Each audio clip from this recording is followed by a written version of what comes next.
Hello hi అండి, అందరికీ నమస్కారం. ఇప్పుడిప్పుడే మరొక ముఖ్యమైన అప్డేట్ అయితే రావడం జరిగింది. అదేమిటంటే పెన్షనర్లకు భారీ గుడ్ న్యూస్. ఇకపై 65 ఏళ్లకే అదనపు పెన్షన్ అంటూ ఇప్పుడిప్పుడే మరొక ముఖ్యమైన అప్డేట్ అయితే రావడం జరిగింది. అయితే దీని గురించి తెలుసుకోవాలంటే మన వీడియోని ఎక్కడ స్కిప్ చేయకుండా చూసినట్లయితే మనకు పూర్తి సమాచారం తెలుస్తుంది. ఇక లైట్ చేయకుండా వివరాల్లోకి వెళ్దాం. ఇక సీనియర్ సిటిజన్లకు వయసు పెరిగే కొద్దీ వైద్యంతో పాటు ఇతర అవసరాలకు డబ్బు అవసరం అవుతుంది.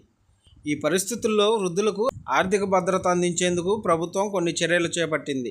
ప్రస్తుతం 80 ఏళ్ల తర్వాతే అదనపు పెన్షన్ 20% లభిస్తుంది. ఇది వయసుతో పాటు పెరుగుతుంది. కానీ కొత్త పథకం ప్రకారం 65 ఏళ్లకే అదనపు పెన్షన్ లభిస్తుంది.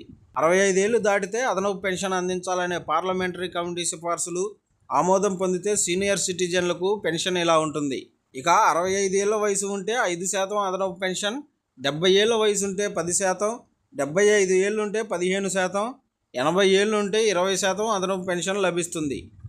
పెన్షనర్లకు వయసు పెరిగే కొద్దీ ఆర్థిక సహాయం అందేలా ఈ పథకాన్ని సమీక్షించాలని కమిటీ ప్రభుత్వాన్ని కోరింది. కేంద్ర ప్రభుత్వంపై ఈ అంశంపై ఒత్తిడి పెరుగుతుండటంతో ఈ అదనపు పెన్షన్ విధానం అమలయ్యే పరిస్థితి కనిపిస్తుంది. ఇప్పటికే కొన్ని రాష్ట్ర ప్రభుత్వాలు అమలు చేస్తున్నాయి.